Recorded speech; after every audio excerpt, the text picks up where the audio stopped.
this little half sheet, page 19. Page 19. This is giving you the definitions and the vocab words that we're going to use for the next couple of days, maybe the next week or two. We're going to use a highlighter to highlight the things that we need to keep our attention so that you, when you're flipping through your notebook, you can glance at this and maybe refresh your memory on what they mean. We're talking about parallel lines. As we said earlier, that the word parallel has a set of parallel lines in it, which is exactly how I remember parallel lines look like two L's side by side. You can also think of it as railroad tracks that never cross. When we have parallel lines cut by what's called a transversal, we have something happen with the angles formed every time. So let's go back to what we learned last week. What is formed when two lines cross? What types of angles are formed when two lines cross? What? Supplementary angles. Yes, you're right. Actually, yeah, that's a great point. So you've got supplementary angles like this angle and this angle that are side by side. Because they make a linear pair, that means they add up to what? 180. Straight line. You're good. They add up to 180. There's another pair of vocab words like angles in this picture. Vertical angles. Vertical angles are like the back-to-back flashlight. Vertical angles are congruent, right? That is going to come into play here. Okay, you see these pictures? Like right here. Notice it says what? Oh, on the white highlighter. But notice it says, hold on. Right here it says what? Vertical angles. And then here it says what? So two of these vocab words we've already learned are on here again because they come up again, okay? Let me zoom in. The first vocab word you need is transversal, right here. I'm not going to actually highlight the vocab word. I am going to highlight the actual transversal in the picture. We have a set of lines here. The transversal would be the line that looks like it's running rogue. It's crossing over the set of lines that look organized. Okay? Now, when I first look at this picture, do I know if these organized lines are parallel or not? They look parallel, right? But you actually don't know it unless someone says, unless the directions say, this line is parallel to this line. You don't know it. It kind of goes back to when an angle looks like it might be 90. You don't know that it's 90 unless there's a square or unless the directions say that angle is 90 or a right angle. There's a symbol for parallel lines. It's either two arrows, an arrow on each, kind of like the end of a bow and arrow, if you think of like a cartoon drawing of a bow and arrow, the feathers at the end. So it's kind of like a little arrow. That means parallel. Right there, that means parallel. There's another symbol that you're going to see. I tend to do the arrows because they're easier to draw. The second symbol you may see that means parallel is an actual triangle on the lines that are parallel. You'll see a little triangle. That also means parallel. Okay? So make these notes. This is where geometry is tricky because you've got these symbols on these pictures. If you don't know what the symbol means, you don't realize you're dealing with parallel lines. Now, the one you're going to see me draw is the arrows. I tend to do the arrows. So, a transversal is a rogue wrong direction compared to the organized lines, right? It is transversing across all the lines that are parallel. When you have, you're going to hear this phrase a lot. When you have parallel lines cut by a transversal, all of these angles exist every time, which means there's secret equations you can set up. Here's where your multiple choice options come in.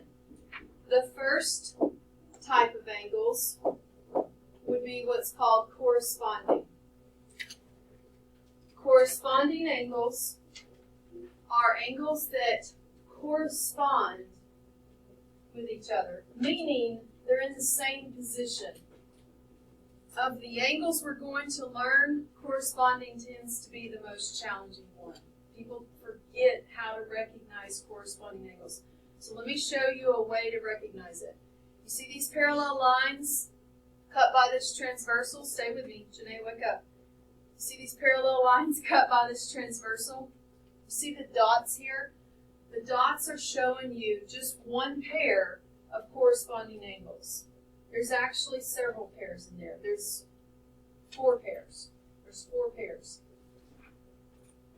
Don't draw this because it's going to get really crowded. Just watch. Put your pencil down and watch. If I was to give all these angles a number, let's call this 1, 2, 3, 4, 5, 6, 7, 8. Do you see the 8 angles formed? Right? Skylar, wake up. We have 8 angles formed. I want you now to, in your mind, block out the bottom half. Like block this out. Focus on 1, 2, 3, 4. Do you notice angle 1 is top right of those 4 angles, right? With me? Angle 1 is in the top right. Okay? Now block this out. Which angle's in the top right of those 4? Angle 5. Notice we said top right for both. You with me? That means they're corresponding. Now, I'm not going to block anything out. Notice angle 2, top left. Notice angle what? 6, top left. Notice angle 3. When I say bottom, I mean underneath this line. That's what I mean by top, bottom. So, angle 3, bottom left. What angle over here is bottom left? 7. Angle 4, bottom right. What about here? 8.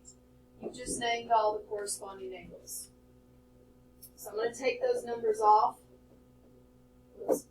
And I'm going to come over here, and I'm going to tell you that the relationship with corresponding angles is they are equal. They are equal to each other. They're congruent. So this is congruent to this.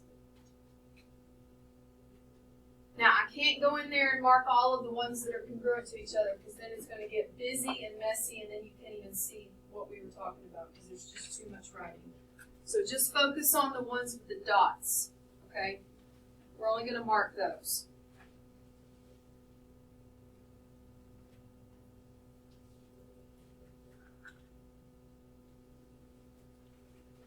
All right, alternate interior angles. Guys, I've said it once, I'll say it again. Mathematicians name stuff, you would think almost in a lazy way, but it really is not lazy, it's intuitive. They're telling you exactly where the angles are.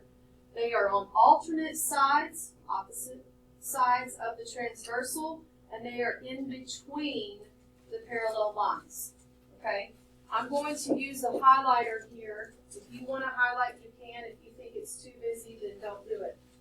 I want to highlight just the interior because this says interior angles. I want you to focus on in between the parallel lines. And now look at the dots. You'll notice that this dot here is on the left of the transversal. This one here is on the right. The math behind alternate interior angles is that they are equal. They're congruent. Now, are those the only alternate interior angles pictured? In that picture? Somebody say no. No, there's another pair. The other pair, I'm not going to actually mark them because then it would be confusing. But the other pair is right here and here. You see that? So there's two pairs of alternate interior angles.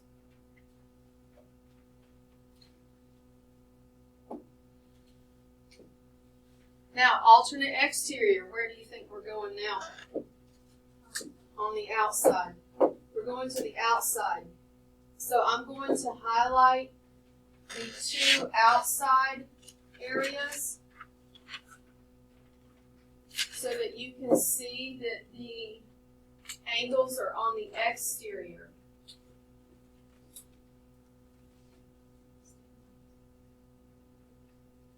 The math behind alternate exterior angles is, once again, they are equal. So this angle would measure the same as, notice how I'm going to jump to the other side of the transversal and stay on the outside of the parallel lines.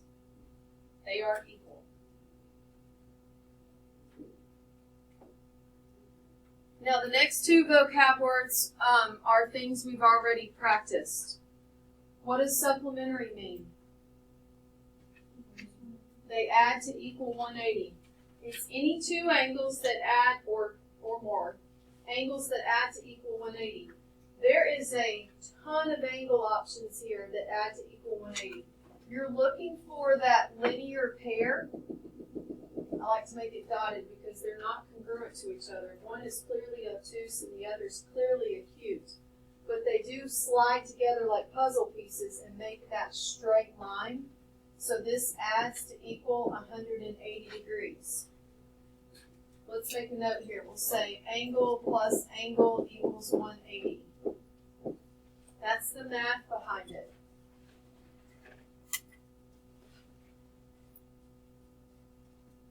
Any two that are side by side and form a line add to equal 180 every time.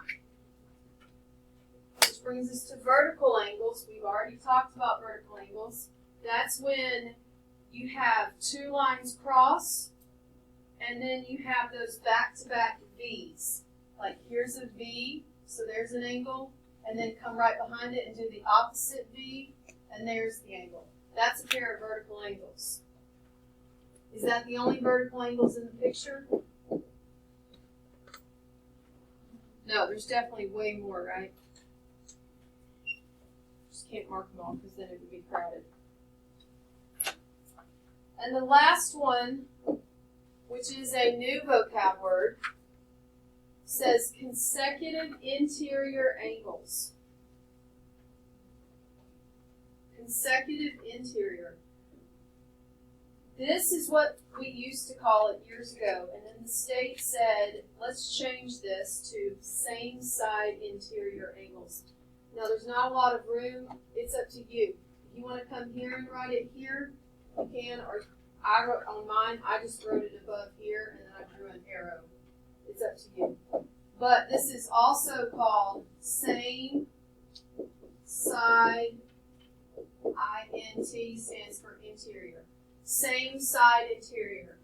You're probably going to see that phrase more often than you're going to see consecutive interior. Consecutive means in order.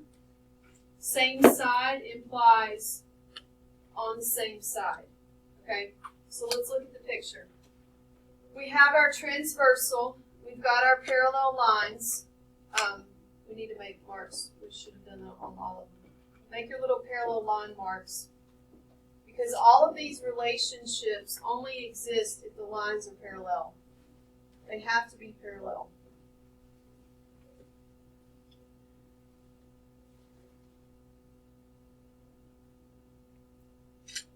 All right, the two dots are showing the angles they want us to focus on. Notice that they're both to the right of the transversal and they're in between the parallel lines, right? So this is why they're called same side interior angles. can you describe, using a vocab word we've learned, what type of angle measure is the top dot, like this one right here? What type of angle measure describes that angle from here to here? What does it look like it is? Acute, obtuse, or right? Looks obtuse. This clearly looks obtuse.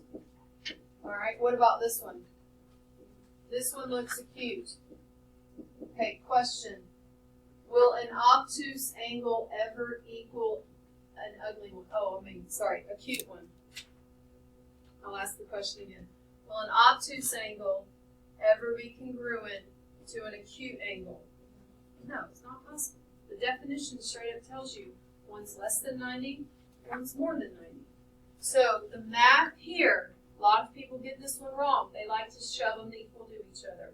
There's no way. One's acute, one's obtuse. So keep that as a safety net. Like, wait a minute, the picture, one's acute, one's obtuse. They're not equal. They add to equal 180. They're supplementary. They add to equal 180.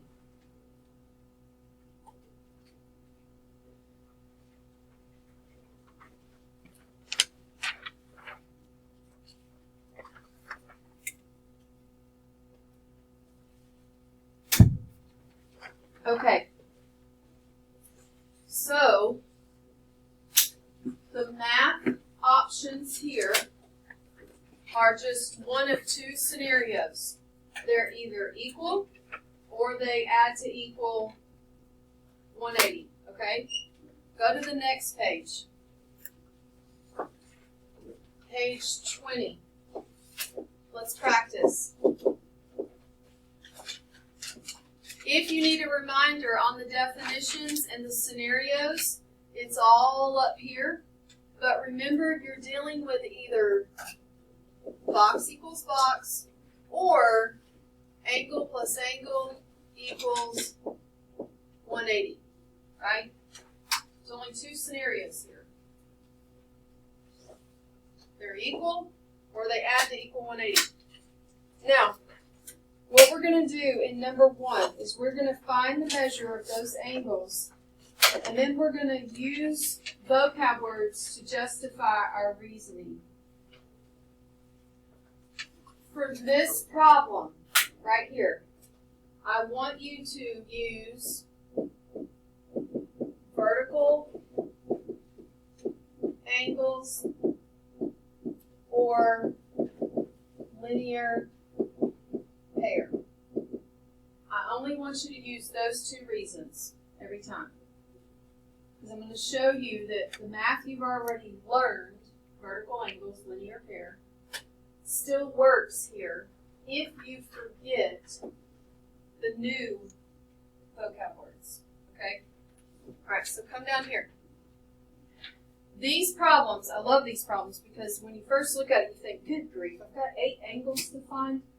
And they only give you how many to start with? Look at the directions. What do they give me to start with? They give me angle 1 is 65 degrees to start with. Go to your picture and label. Yeah, right? Go to your picture and label what they're giving you to start with. If you will label your picture, the math will fall into place. You have less thinking to do. Okay?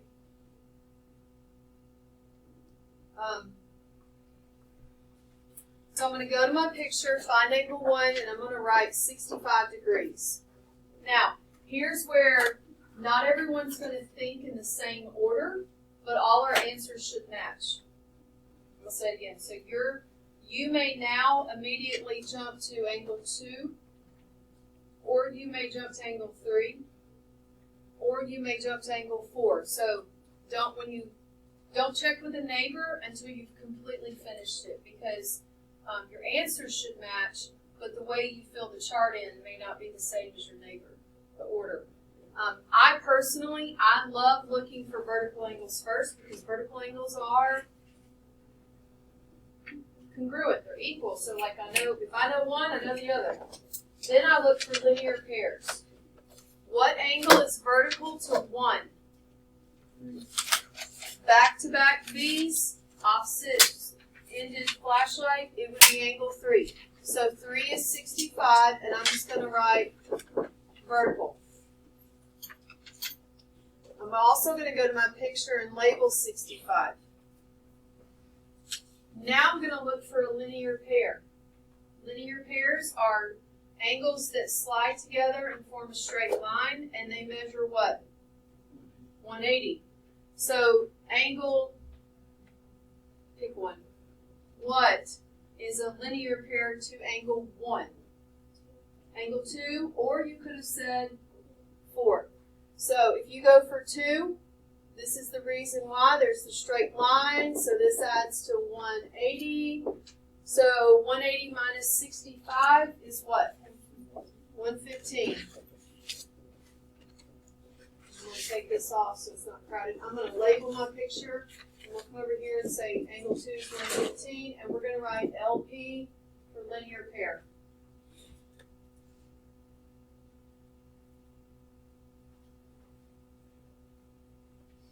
All right? So if angle 2 is 115, is there a vertical angle? Which one? Angle 4 is vertical to angle 2, so it's 115.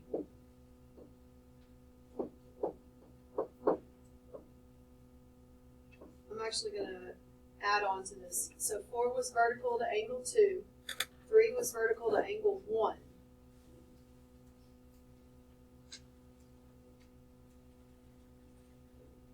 Now we do have one new math word to use to get to that bottom cluster of angles. Can't use vertical or linear pair to get there. Let's use corresponding. Let's practice corresponding. If I drew your attention to angle 1, can you tell me the corresponding angle to angle 1? Anyone else? She said it's so soft, I'm not going to let y'all off the hook. Which one? 5. So angle 1, think of cluster. Just when you're looking at corresponding, focus on just the cluster of 4 angles. The top 4, angle 1 is top left. The bottom 4, which one's top left? Angle 5. So angle 5 is equal to 65, and it's because it's corresponding with angle 1.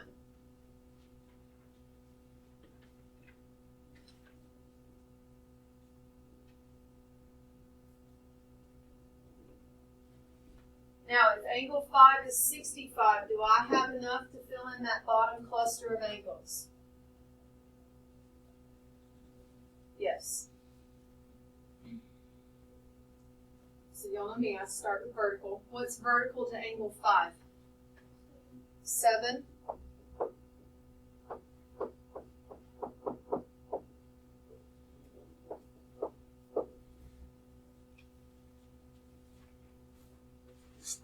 How do I get angles 6 and 8?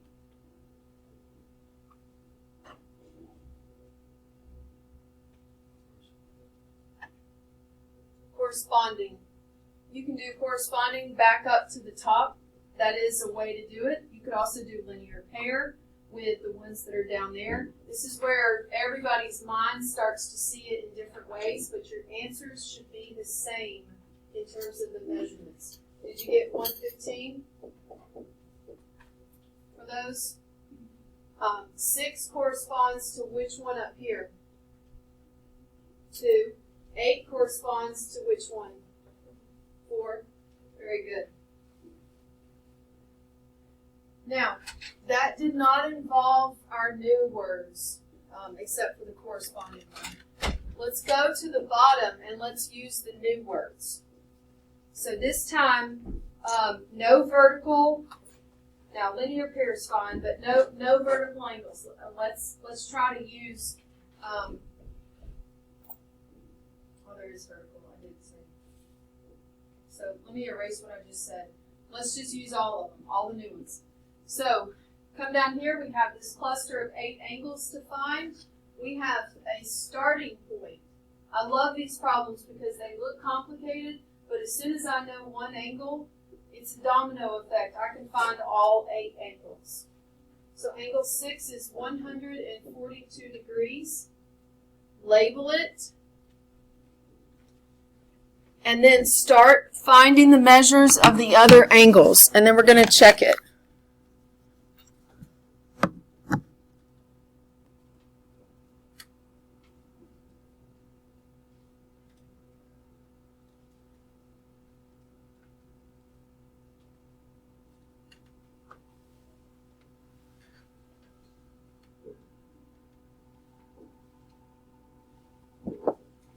Okay, so if angle 6 is 142, I personally jump to a vertical angle.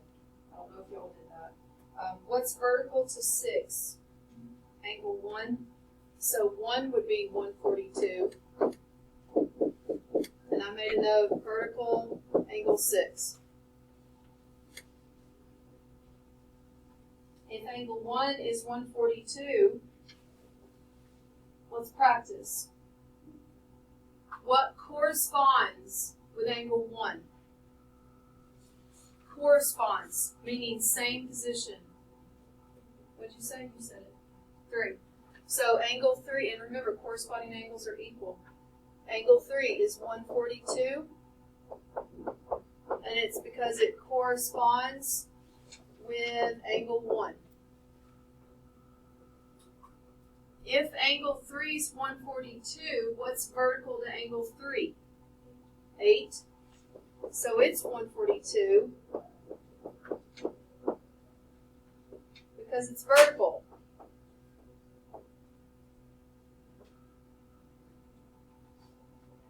So now I've filled in all the 142s. You should start to see a pattern here. I need a linear pair concept. Let's practice one of the more challenging ones, though.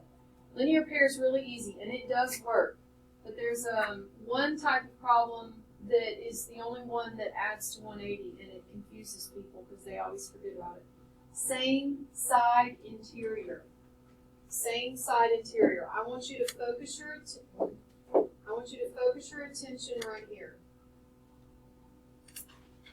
We know angle 6 is 142. I don't have angle 7 labeled. I am referring to same side from same side in between. So same side interior. That means they add to 180. So angle 7, I can find it by doing what math? 180 minus 142. Angle 7, and you get what? 38. And I'm going to make a note. Same side interior with angle 6. So this would be 38.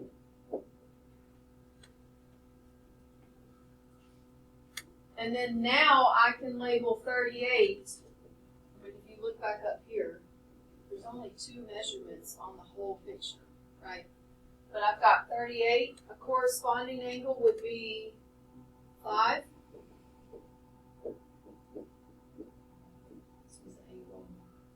Corresponding to angle 7.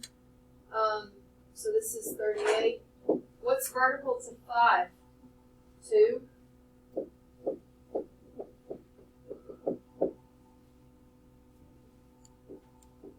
And then what's vertical to 7?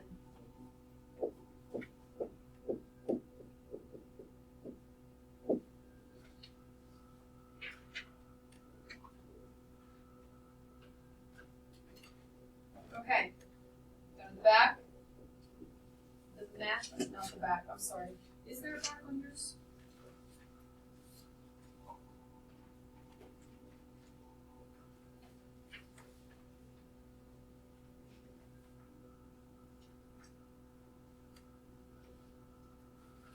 Huh. I think I copied it wrong. Well, we'll just leave this blank. We've already been practicing it. So just slide to the right. Slide to the right. The math does not change. You've heard me say this before. The math is still there. Okay? You've either got angles equal or you've got angles at 180. What changes is the complexity of the picture. Okay? You've got to learn to mute some of the picture and focus on only the stuff that's going to help you get the answer. So in this particular example, 3, now we have 3 parallel lines with 1 transversal, and we have all these angles. It is the same math. Would you try it right now, and then we'll check it. They are giving you angle 5 to start with. They're saying right here, angle 5 is 82 degrees.